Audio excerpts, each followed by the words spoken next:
Good afternoon, my dear students. Welcome to Sri Karni Academy and Educate. Myself Monica Sharma, your political science educator.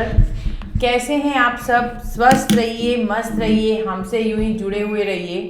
इसी के साथ में अपन political science का chapter number 9 piece को start करने जा रहे हैं। पीस क्या है? आप जब पीस के बारे में सुनते हैं तो आपको क्या लगता है कि पीस क्या है? आप ये कहेंगे मैम शांति, शांत रहना, keep calm, keep quiet, that is a part of peace. The screaming media reports on war, terrorist attacks and riots constantly remind us that we live in a turbulent times, which while actual peace remain exclusive and the word itself remain become quite popular, कि यही piece exclusive है, quietly popular काम करता है। It springs readily to lips of politician journalist, कि ये piece जो है लिप्स देता है, बोलने की टाइम देता है to journalist, politicians, wide variety documents including text books, constitution, characters, treaties, etc. and that make a concept needs no further and questioned. We may think that the meaning of this concept need no further clarification. इसको इतना clarify करने की ज़रूरत नहीं है। that we all see letter to screaming consciousness around, जो अपन अपने चारों तरफ देखते हैं, that is the idea of peace to be fairly different. अब इस चैप्टर में पीस में आप क्या पढ़ने जा रहे हैं? द एडवोकेट पीस में questions that what exactly is peace, peace क्या है, what can be done to establish peace, peace को बनाए रखने के लिए क्या किया जाना चाहिए, can be use violence to establish, क्या हमें वायलेंस मतलब एक बार में मार धाड़ करके सब कुछ करके और फिर आप शांत बैठ जाए, क्या ये पीस है? What are the main reasons? क्या मेन रीजन्स है for growing violence in the society, society में वायलेंस क्रिएट करने के लिए? ये सारे जो क्वेश्चंस हैं ये पीस का एक पार्ट है, ठीक है। तो इसके साथ में अपन पीस को शुरू करते हैं। आपकी बुक में पेज नंबर 130 से चैप्टर शुरू हो रहा है। पहले अपन एक बार इससे डिस्कस करके और फिर उसके बाद पीस को स्टार्ट करेंगे। Many important thinkers past wrote peace is in the native terms. कैसे? In 19th century, a German philosopher Friedrich Nietzsche, Wilfried War, he believed that only conflict could facilitate growth of civilization. Walid Petretto argued that people who were able and willing to use force to achieve their goals, जो अपने goals को achieve करते हैं, constitute करते हैं with elites most societies, and he describe them as lions, शेर की तरह। Today preoccupation with peace can be traced to Aristotle of 20th century, which result in the death of millions of human beings like fascism, Nazism, world war, Hiroshima and Nagasaki, Cold War, Cuban Missile, etc.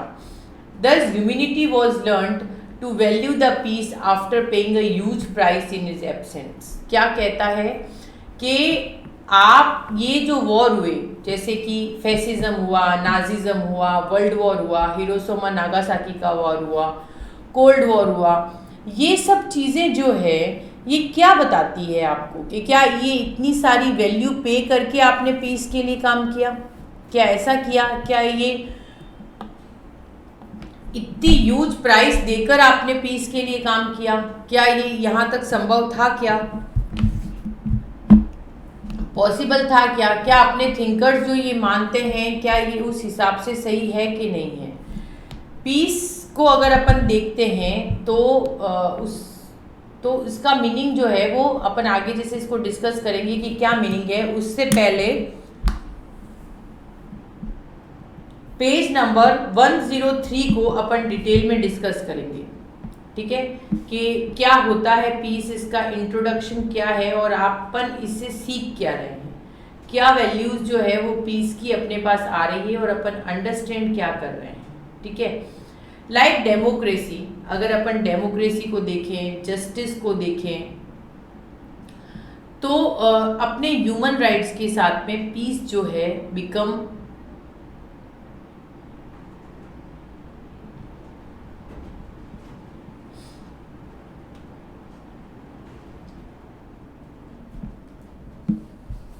Like democracy, justice, human rights, ये सब चीज़ें जो है has become a peace buzzword, ये peace को एक buzzard form में देती हैं, बजवर्ड फॉर्म में देती हैं, ठीक है। बट ऑब्वियस है कि जैसे डेमोक्रेसी है, जस्टिस है, ह्यूमन राइट्स है, but we must remember that this seeming consensus on the desirability of peace is relatively recent, कम है। Many important thinkers of the past wrote about peace in native terms, इन्होंने बहुत से terms में इसको define किया। The 19th century German philosopher Friedrich Nietzsche ने क्या कहा कि was those who were glorified war. Nietzsche do not value peace because he believed that only conflict would facilitate the growth of civilization. इनका क्या मानना था कि पीस का कोई इम्पोर्टेंस नहीं है। इनको ये लगता था कि अगर किसी चीज़ पे जब तक कॉन्फ्लिक्ट नहीं होगा, लड़ाई झगड़ा नहीं होगा, तब तक अपन एक प्रॉपर सिविलाइज्ड टाइप में नहीं आ सकते। Several other thinkers have similarly commanded peace. उन्होंने पीस को कमांड किया on commanded strife as a vehicle of individual heroism. जो भी इंडिविजुअल हीरोइज्म है उसके लिए, सोशल विटलिटी के लिए।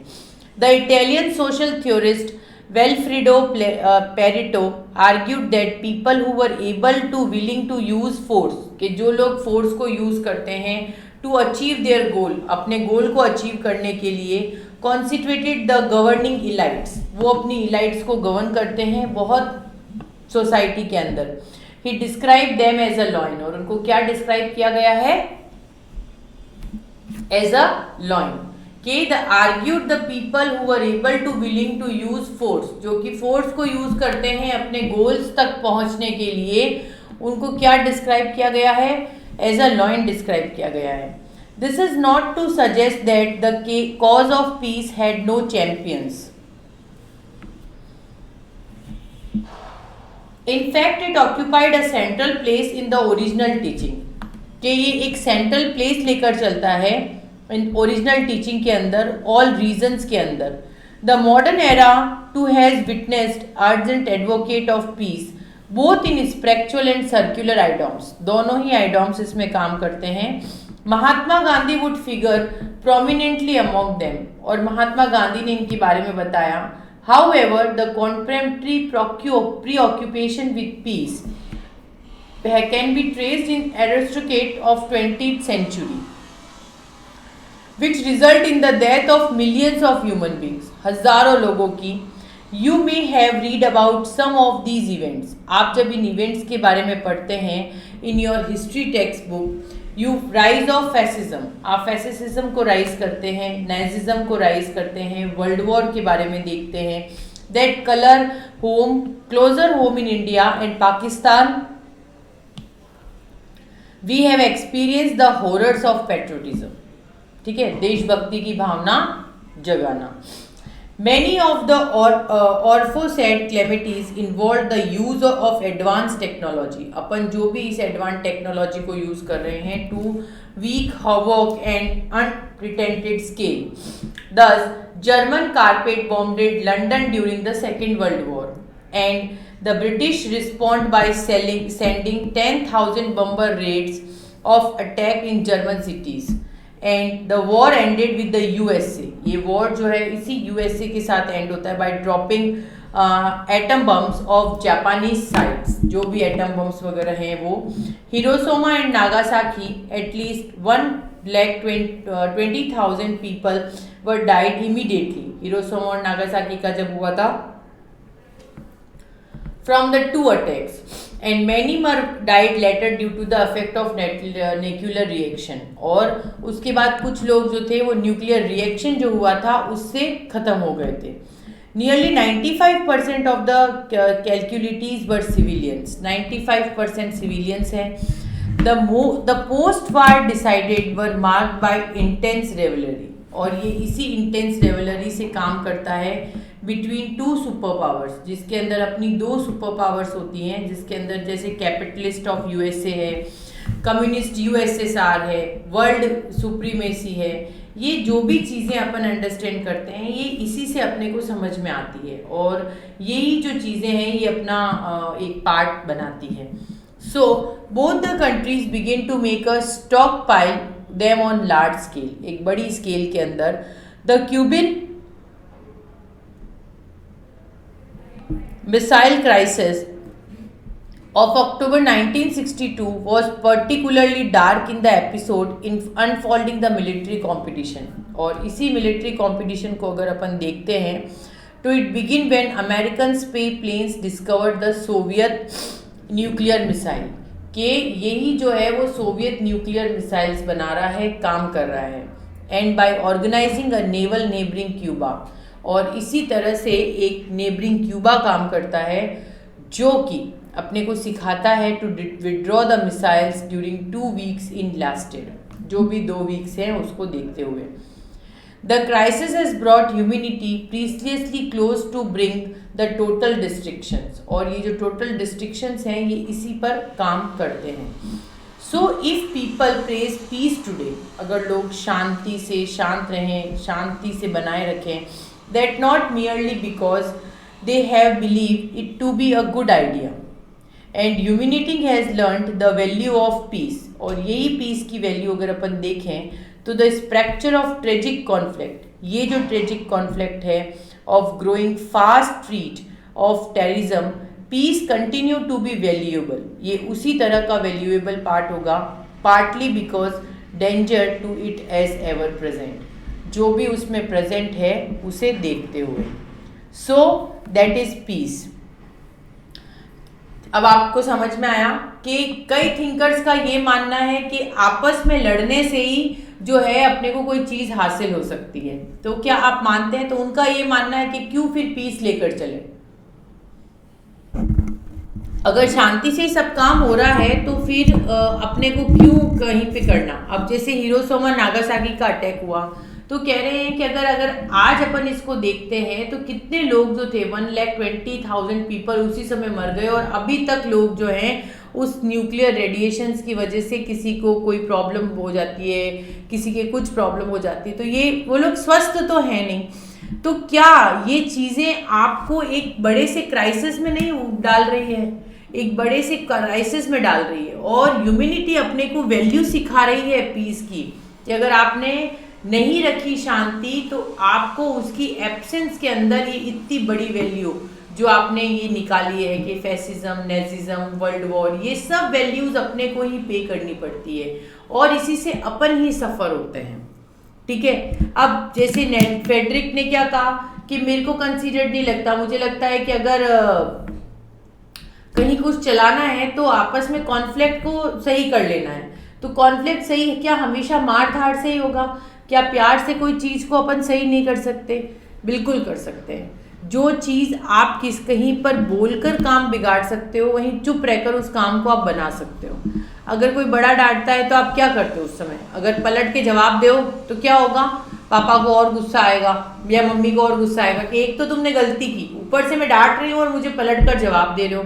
और अगर वो डांटे और उस समय आप सॉरी बोल दो कि मुझसे गलती हो गई, तो वो जो पीछे वाली 2 लाइन्स उनके मुंह से और निकलनी है वो वहीं पे पॉज हो जाएंगी, और वो कहेंगे ठीक है नेक्स्ट टाइम ध्यान रखना, और वो तुम्हारे साथ सिंपैथी शो करेंगे. और अगर जवाब दिया तो शायद वो हाथ भी उठा लें. सो ये सब चीज़ें जो होती है ना, ये लाइफ में बहुत इम्पोर्टेंस रखती हैं अपने लिए. अब चाहे आपको इसमें मैं तो एक कहती हूँ कि ठीक है कि फिलोसोफर्स ने कहा या उसने कहा, इसमें सबसे बड़ी फिलोसॉफी तो अपने दिमाग की है कि देश को चलाना है तो पीस रखना ही है. सबसे पहले घर से शुरुआत अगर अपन करते हैं कि आपको घर चलाना है तो शांति से रहना होगा. आप आए, आपने किसी को कुछ बोला, घर में किसी को कुछ बोला, तो क्या होगा? एक दिन सब सुनेंगे, दूसरे दिन सब सुनेंगे, तीसरे दिन तो आपको पलट कर जवाब देंगे भैया तुम काम करने जाते ही क्यों अगर तुम इतने पजल्ड हो जाते हो तो, है ना. तो ये सब चीज़ें जो होती, तो उससे क्या होगा, 2 जवाब आप दोगे, 2 जवाब वो देंगे, और यही आप सब घर में शांति से अपना काम से काम करते जाओ तो कभी किसी के घर में बहस होने का सवाल ही नहीं होता, और होती भी नहीं है। आज के टाइम में मैंने कभी इस तरह से देखा नहीं कि कोई फैमिली इश्यूज चल रहे हैं, रेटोस चल रहे हैं। रीज़न क्या है कि अपन एजुकेटेड होते जा रहे हैं धीरे धीरे। पहले भी नहीं होता था, पहले तो बहुत बड़ी बड़ी जॉइंट फैमिलीज घर में रहती थी, और मजाल पड़ी है कि आवाज़ आ जाए, और इतने इतने बच्चे होते थे तो भी कभी अपन ने नहीं सुना। लेकिन आज के टाइम में भी कम बच्चे हैं, फैमिलीज को थोड़ा डिवीजन मिल गया है, लेकिन फिर भी अपन एजुकेट हैं, तो अपने अंदर इतनी अक्ल है कि अगर कहीं पे कोई काम शांति से हो रहा हो तो उसे बिगाड़ा ना जाए। अगर उसे बिगाड़ेंगे तो वो नुकसान सिर्फ और सिर्फ अपने को उठाना है और किसी को नहीं, ठीक है ना। तो पीस जहाँ तक हो सकता है, लड़ाई झगड़ा कॉन्फ्लिक्ट ये सब जो है ये ग्रोथ ऑफ सिविलाइजेशन नहीं है। अगर जर्मन फिलोसोफर फ्रेडरिक ऐसा सोचते हैं कि believe that only conflict would facilitate the growth of civilisation, तो क्या आप मानते हैं कि ठीक है आप अपने हक के लिए बोलिए, लेकिन शांति से बोल सकते हैं, मार धाड़ हर चीज में आप अपने पावर को यूज करते हैं तो गलत है। जहां पावर को यूज करना है वहां डेफिनेटली करिए, ठीक है, वहां पे आप डेफिनेटली उस पावर को यूज करिए, लेकिन उसका मिसयूज मत करिए। जब जब आप उसका मिसयूज करेंगे आपको इसका बड़ा हर्जाना भुगतना पड़ेगा। तो मेरी रिक्वेस्ट है आप लोगों से कि शांति से रहिए, प्यार से रहिए, बिना लड़ाई झगड़े के रहिए, तो गाड़ी जो है जिंदगी की वो ट्रैक पे चलती रहेगी, और अगर ऐसे ही अगर अपन ने देखा तो बिगड़ जाएगी। पॉलिटिकल साइंस में बहुत ऐसे लेसन्स हैं जो आपको आपकी लाइफ के साथ में रिलेट करके, क्योंकि देश चलाना है तो उससे पहले घर को बैलेंस करना है, और घर को बैलेंस करना सीख जाओगे तो देश अपने आप बैलेंस होने लग जाएगा, है ना। अगर मैं ये सोचती हूँ मुझे मेरा घर बैलेंस करना है, पड़ोसी ये सोचे, एक पूरा मोहल्ला ये सोचे, तो उस मोहल्ले में कभी किसी का आपस में किसी से झगड़ा होगा ही नहीं। तो जब इसी थ्योरी से एक दिन अगर देश चलने लग गया तो सब अपन एक होकर काम करेंगे, तो ना तो कभी अपने किसी रिलीजन को लेकर भेदभाव रह जाएगा कि तुम हिंदू हो, मुसलमान हो, क्रिश्चियन हो, ये भेदभाव भी खत्म हो जाएगा। खैर अब ये बिल्कुल खत्म है, अपन लोग इतना करते नहीं है, नहीं तो पहले तो अपने पास रिलीजन को लेकर भी बहुत से कॉन्फ्लिक्ट्स होते थे, जो कि गलत है। भगवान ने आपको जन्म दिया है तो इसमें आपकी कोई गलती नहीं है कि आप कौन सी कास्ट से बिलोंग करते हैं, लेकिन भगवान ने दिमाग सबको एक दिया है, वही आंखें देखने के लिए दी है, वही नाक से आप सांस ले रहे, तो सब अपन एक है। भगवान ने जब फर्क नहीं किया तो आप एक धर्म के नाम पर कैसे फर्क कर सकते हो? नहीं कर सकते। आप भगवान से भी ऊंचे हो गए इसका मतलब, तो है ना। जब गॉड ने डिफरेंशिएट नहीं किया, भगवान कहता है कि सबको पूजो। आपको कभी कोई अगर सपोज कि एक एग्जाम्पल देती हूँ कि अगर मैं मुस्लिम हूँ और मैं किसी शिव जी के टेम्पल में जाती हूँ तो शिव जी ऐसे करके कहते हैं क्या रुक जाओ भैया, तुम मुस्लिम हो, मेरे टेम्पल में आने की ज़रूरत नहीं है। वो तो सबको वेलकम करते हैं, आप दिल से जिसको सुनोगे वो उसकी सुनेंगे। अगर मैं आज हिंदू हूँ और किसी मस्जिद में जाकर कहूँ तो मस्जिद में से किसी की आवाज़ आएगी क्या कि तुम, वो भगवान बोलेंगे क्या वहाँ के जो अल्लाह है कि वहीं रुक जाओ, तुम हिंदू हो, मेरे मॉस्क में आने की ज़रूरत नहीं है। तो ऐसा जब भगवान ही डिफरेंशिएट नहीं करता है तो क्यों अपन ये डिफरेंशिएशन करके पीस को डिस्टर्ब करते हैं? ये सब मेजर मोटोज होते हैं जो कि अपने पीस को डिस्टर्ब करते हैं, अपने को अपनी लाइफ को अप एंड डाउन करते हैं, तो ये सब चीज़ें अपने को नुकसान पहुंचाती है। अब जैसे कि हिरोशिमा नागासाकी के अंदर जो वॉर हुआ तो उससे सोचो 1,20,000 लोग एक साथ मारे गए, तो क्या उनके परिवार में उनको ज़रूरत नहीं थी? बिल्कुल ज़रूरत थी, पर वो गए। उसके बाद में अब जो जनरेशन आ रही है वो भी स्टिल अभी तक इफेक्ट हो रहा है उसका। किसी की आंखें नहीं होती है, किसी के हाथ में कोई प्रॉब्लम हो जाती है, किसी के बाल नहीं होते हैं, ठीक है, किसी को अस्थमेटिक प्रॉब्लम होती है, तो वो अभी तक स्टिल दे आर सफरिंग। तो क्या ये अच्छी बात है क्या? तो जब आप इस तरह से करके और इतना नुकसान उठा सकना मंजूर समझते हो तो गलत है ना। तो फिर शुरू से उसी लेवल में चलो कि अगर देश को बढ़ाना है, सिविलाइज करना है, तो हमें को पास्ट के साथ चलना पड़ेगा।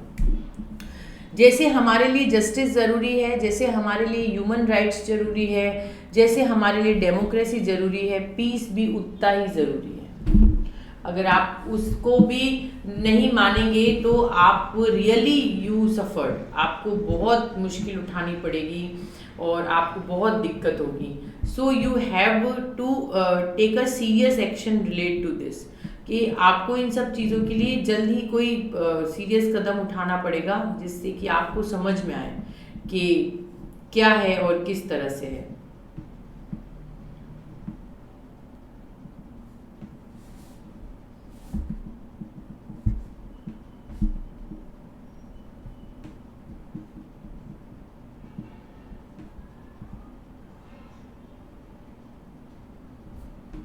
So that is was peace, and I hope you all will understand कि इस चैप्टर में आप क्या पढ़ने वाले हैं।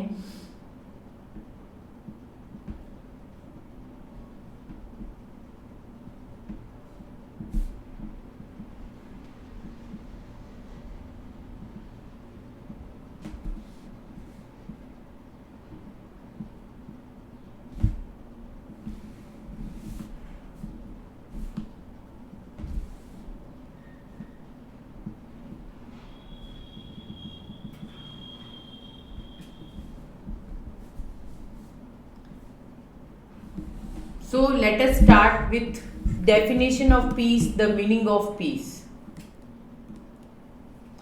Peace is normally defined as absence of war. कि जहाँ वॉर नहीं हो वहाँ क्या है, पीस है। ठीक है, कि जहाँ पर वॉर नहीं हो रहा है दैट मीन्स वहाँ क्या हो रहा है, वहाँ पीस है, शांति है।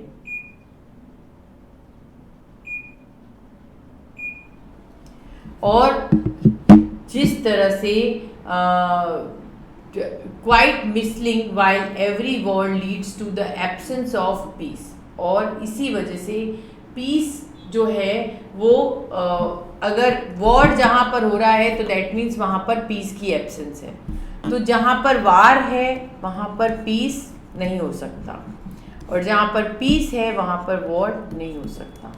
ठीक है, तो it is normally defined as the absence of war, but this is quite misleading while where the war leads to the absence of peace.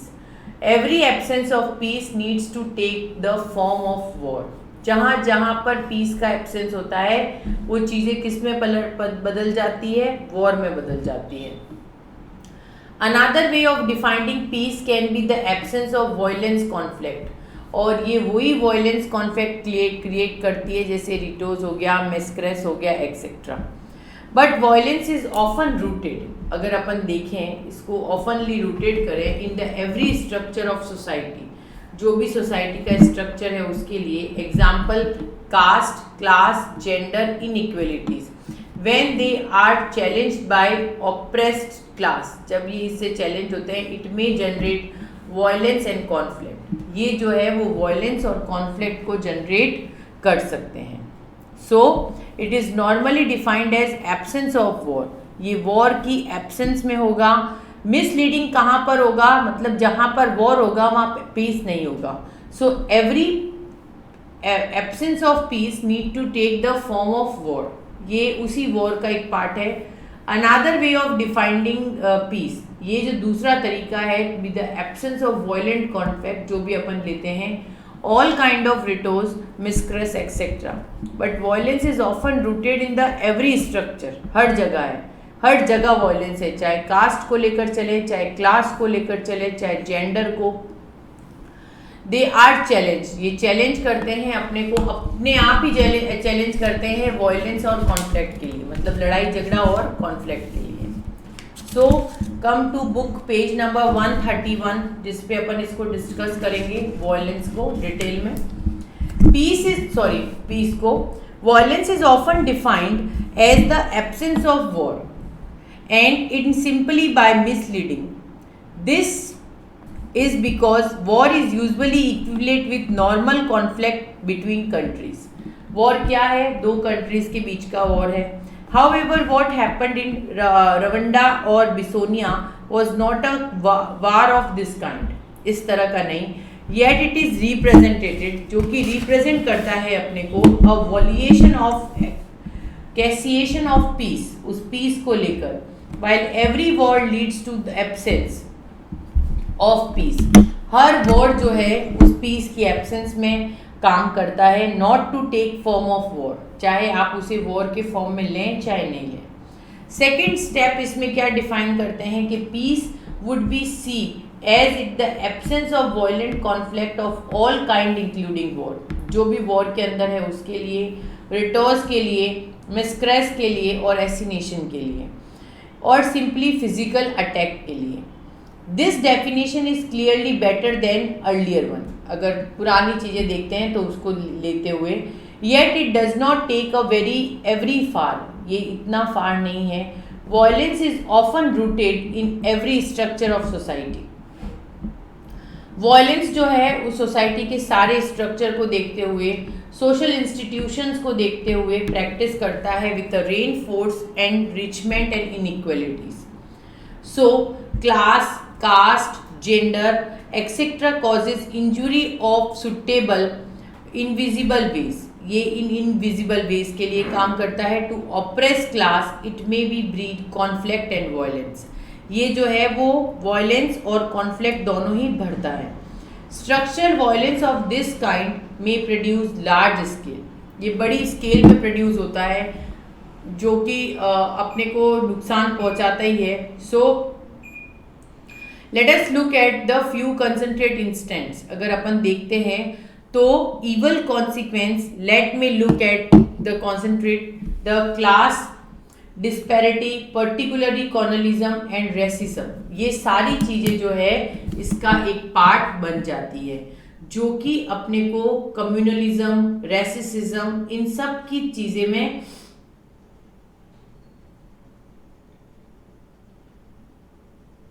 जो कि इन सब चीज़ों में एक उसका हिस्सा है, उसका एक पार्ट है। सो दैट इज द थिंग कि अब आप ये सोचिए कि कितनी ज़्यादा ज़रूरी है पीस अपने लिए। अगर अपन इस तरह से नहीं सोचते हैं, ऐसा नहीं करते हैं, तो कितना नुकसान अपने को उठाना पड़ता है, कितनी प्रॉब्लम्स अपने को होती है और अपन मुश्किल में पड़ जाते हैं। तो ये सब चीज़ें जो है इसका एक पार्ट बन जाता है, जो कि धीरे धीरे धीरे धीरे अपने को नुकसान देने लग जाता है। So I hope you all with understand properly कि इंट्रोडक्शन क्या है और पीस अपने को जो है वो किस तरह से जोड़ता है ना, कि पीस से अपन किस तरह से जुड़ सकते हैं और पीस अपने को क्या क्या फ़ायदा देता है, कि अगर नहीं होगा पीस तो कितना अच्छा है रहेगा और कितना ख़राब रहेगा। तो आप आई थिंक अंडरस्टैंड कर पाए हैं। अब आते हैं इसके फॉर्म्स ऑफ स्ट्रक्चरल वायलेंस पर। There exist untouchables as per our traditional caste system, ठीक है। स्ट्रक्चरल वायलेंस जो आती है even through our constitution article 17, 70वें आर्टिकल में ये बताया गया है। Majority of labouring class are confined to informal sector, ये इनफॉर्मल सेक्टर के लिए काम करता है, where wages and conditions to work are abysmal, ठीक है। तो मेजॉरिटी ऑफ लेबरिंग क्लास, जो भी मेजॉरिटी है लेबरिंग क्लास की, are confined to informal sector, ये इनफॉर्मल सेक्टर के लिए काम करेगा, where wages and conditions to work are assemble. Now particularly entitles form a social organisation, जिसके लिए आप काम करते हैं, that result in systematic subordination of and discrimination. जो भी सबऑर्डिनेशन, डिस्क्रिमिनेशन हुआ against women, example honour killing, dowry related crime, female foeticide. तो क्या ये सही है क्या, जो वायलेंस के कारण बनते हैं, जैसे कि डिस्क्रिमिनेशन अगेंस्ट वुमेन, वुमेन को बराबर का दर्जा न देना, आर किलिंग, डॉवरी रिलेटेड दहेज के लिए करते हैं, गर्ल चाइल्ड को ख़त्म कर देते हैं, माँ जब वो जन्म नहीं लेती उससे पहले जो फर्स्टिसाइड करते हैं, colonisation present example Palestinian struggle against Israel domination and racism and communalism. ये सब चीज़ें जो है ना, ये एक स्ट्रक्चर बनाती है वायलेंस का, ठीक है।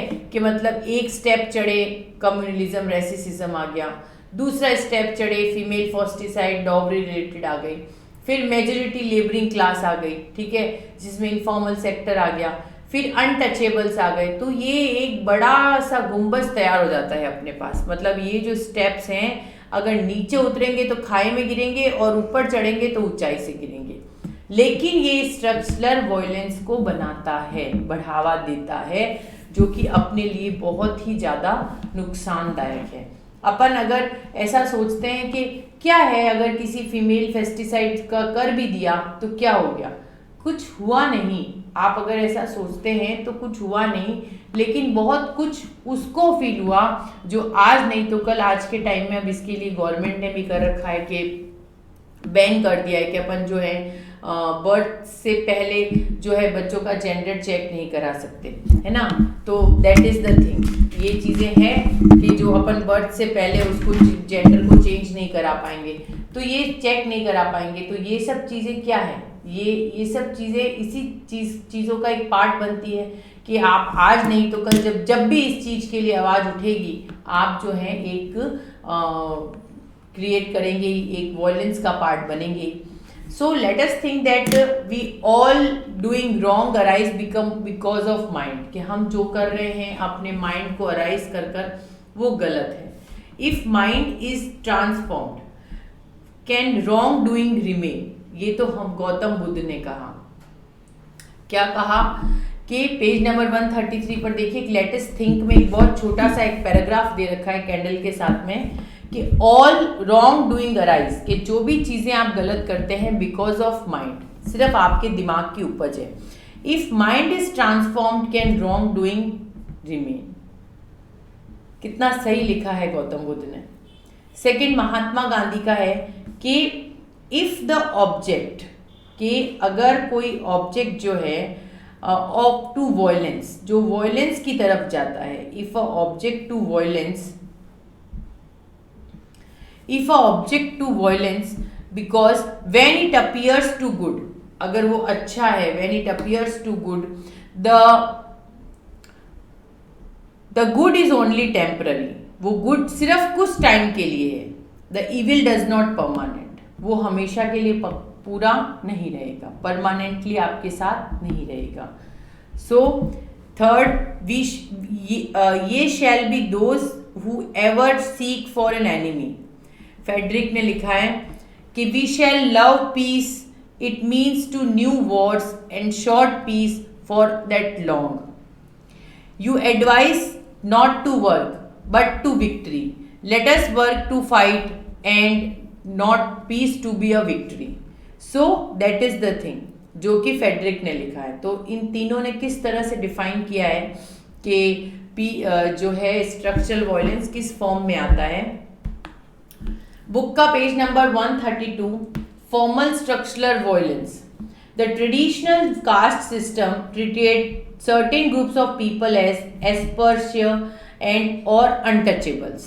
सबसे बड़ी बात कि अनटचेबल्स के लिए it till it outlawed with the by the constitution of independent India, जो कि इंडिपेंडेंट इंडिया के लिए है, इन प्रैक्टिस ऑफ अनटचेबिलिटी, कि जो भी अपन अनटचेबिलिटी की प्रैक्टिस करते हैं, subject them to social conclusion, जो कि सोशल कंक्लूजन के लिए काम करता है, and deprivation of the worst sort, जो भी शॉर्ट चीजें हैं।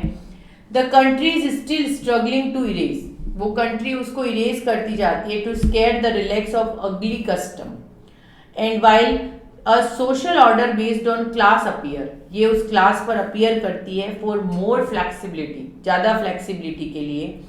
It can generate a great deal, उसी ग्रेट डील को जनरेट करते हुए, उसी इनइक्वलिटी और ऑपरेशंस को देखते हुए अपन कंट्री के अंदर धीरे धीरे डेवलप होते चले जाते हैं, जो कि मेजोरिटी ऑफ क्लास को डेवलप करता है, and confined to the informal sector, और उसी इनफॉर्मल सेक्टर पे अपन जब काम करते हैं तो the wages and conditions of work are exile, ये उसी के साथ जुड़ के चलेगा, काम करके चलेगा।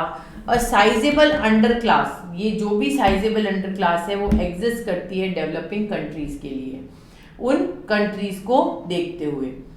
पैट्री entails it forms a social organisation, और इस तरह से एक सोशल ऑर्गेनाइजेशन फॉर्म होती है that result the systematic subordination, जो कि एक सबॉर्डिनेट करती है अपने को डिस्क्रिमिनेशन के लिए अगेंस्ट वुमेन, औरतों के लिए। In manifestation include selectively abortions of female foetus, denial to adequate nourishment and education to a girl child, girls को प्रॉपर खाना नहीं देना, उनको प्रॉपर एजुकेशन नहीं देना, चाइल्ड मैरिजेस कर देना, wife bettering, dowry related crimes, औरतों को मारना, क्राइम्स दहेज के लिए उनको बार बार परेशान करना, सेक्सुअली हरेश करना, work place rape, honour killing, ये सब चीज़ें क्या है? ये सब चीज़ें क्या है? ये सब चीज़ें आपको एक तरह से बहुत मुश्किल में डालती हैं। अगर आप सीरियसली इसके बारे में सोचें तो आप ये देखेंगे कि कितना वॉयलेंस का स्ट्रक्चर तो आप खुद ही बना रहे हैं। ये आपको कोई आके कहता है क्या कि भैया जाओ ये कर लो, ये वो कर लो? तो ये स्ट्रक्चर तो आप खुद ही फॉर्म कर रहे हैं, आपके दिमाग की उपज से बन रहा है। जैसे कि गौतम बुद्धा ने कहा कि a wrong idea doing arise because of mind, दिमाग से बनता है। And the low child sex ratio 0 to 6 year, 919 females per 1000 males in India, and as per census 2011 the Pogment index revises per Harthi। तो सोचिए कि आपने इन 4-5 steps में किस तरह से वॉयलेंस को इतना अप हाई कर दिया है, किस तरह से वॉयलेंस जो है वो इतना बढ़ गया है, और आपको कितना नुकसान उठाना पड़ रहा है इन सब चीज़ों को देखते हुए। आपको अभी पता नहीं चलता है, लेकिन आने वाली जनरेशन इसको सफ़र करेगी। आपने क्लास 12th के अंदर 10th के अंदर एक चैप्टर पढ़ा होगा वॉयलेंस, जो महात्मा गांधी ने लिखा है, कि इंग्लिश का चैप्टर है वो, कि वॉयलेंस 2 तरह के होते हैं, फिजिकल वॉयलेंस भी होता है और मेंटल वॉयलेंस भी होता है। तो ये जो स्ट्रक्चर वॉयलेंस है ना, ये मेंटल वॉयलेंस का एक पार्ट है कि मेंटली में उपजता है, तब आप फिजिकली जाके किसी को पिंच करते हैं, है ना। तो दैट इज द थिंग। इस तरह से स्ट्रक्चरली वॉयलेंस फॉर्म होता है जो कि लेबरिंग क्लासेस को कॉन्फाइंड करता है, उस सेक्टर्स को बनाता है, जो कि आपके दिमाग में उपजा के शादी कर लेता हूँ, फिर दहेज के लिए इसको तंग करूंगा। तो ये सब चीजें कहाँ तक, किस हद तक आपके उस ऑरा में आती है, किस तरह से आप उसे डिस्क्रिमिनेटिंग पार्ट को लेकर कंसीडर करते हैं, किस तरह से फीमेल फेस्टिसाइड्स का एक पार्ट होता है, किस तरह से जो है वो डिस्क्रिमिनेशन वुमेन्स अगेंस्ट ये परेशानी का कारण बनता है। तो ऐसी बहुत सी सोशल ऑर्गेनाइजेशंस हैं जो आज के टाइम में काम कर रही हैं इन सब चीज़ों के लिए। रीज़न क्या है, क्यों काम कर रही है? क्योंकि वो चाहती हैं कि ये जो वॉयलेंस के स्टेप्स है, जैसे कम्युनलिज्म हो गया, रेसिज्म हो गया, ये धीरे धीरे बंद हो जाए, है ना। आप भी अगर पढ़े लिखे होंगे, समझदार होंगे, तो क्या आप करेंगे डॉवरी के लिए किसी को परेशान? क्या आप मारा मारी करेंगे किसी के साथ? तो ये सब चीज़ें क्या है, नुकसान ही तो पहुंचा रही है, आपकी सोसाइटी को डिस्टर्ब कर रही है। तो अब आई होप आप लोगों को समझ में आ रहा होगा कि पीस कितना ज़रूरी है। आप अगर ये सोचते हैं कि हाँ ठीक है हमारे घर में पीस है, बाहर जाके हम लड़ाई झगड़ा मार धाड़ जो भी करें, तो वो कि मैंने उसको मार दिया या वो कर दिया, तो उससे कौन सी देश पर आपत्ति आ गई? देश पर आपत्ति नहीं आ गई, लेकिन ये सब चीज़ें धीरे धीरे कब जाकर एक बड़ा, वो कहते हैं ना, राई का पहाड़ कब बन जाता है पता ही नहीं चलता है। तो ये सब चीज़ें इसी तरह से एक तरह से परेशानी का कारण बन जाती है। अगर आप अपनी वाइफ को दहेज के लिए डेली कोई मारता है, पीटता है, किसी लेडी को परेशान करता है कोई, तो वो किस एक हद तक सहेगी? लास्ट उसका क्या होगा, या तो वो कहीं पे सुसाइड क्राइम करेगी या उसे छोड़ के जाएगी। तो ये सब क्या है, ये पीस, क्या ये पीस बनेगा उसके घर का? उसके घर का पीस कभी बनेगा? नहीं बनेगा। क्यों? क्योंकि वो तो अलग ही रूप ले लेगा। फिर अगर उसके बच्चे हैं तो भी उनको परेशानी। तो ये डिस्क्रिमिनेशन, चाहे आप अनटचेबल्स को लेकर सोचते हैं, चाहे आप लेबरिंग क्लास को लेकर सोचते हैं, अरे ठीक है हाँ लेबर क्लास है, इतने पैसे सफिशिएंट है, क्यों? ये तो आप उनका पीस डिस्टर्ब कर रहे हैं, आप उनको कुछ भी बोल रहे हैं तो आप उनको हैरेस कर रहे हैं। आप और भी अपने मुंह से कभी 2 शब्द अपशब्द निकालते हैं तो ये नुकसानदायक है। ये चीज़ें आपको बहुत तकलीफ में डालती है। रेसिज्म हो गया, कम्युनलिज्म हो गया, और लेबरिंग क्लास को तंग करना हो गया, कास्ट सिस्टम हो गया, इवन सती प्रथा कह दो, ये घूंघट सिस्टम, वैली सिस्टम कह दो, ये सब चीज़ें जो है ना, ये सब अपने को उलझा देती हैं और ये वॉयलेंस का एक प्रॉपर स्ट्रक्चर बना देती है। So I hope you all with understand. आज अपन ने क्या क्या पढ़ा है, अपन ने इंट्रोडक्शन पढ़ा है, अपन ने जो है वो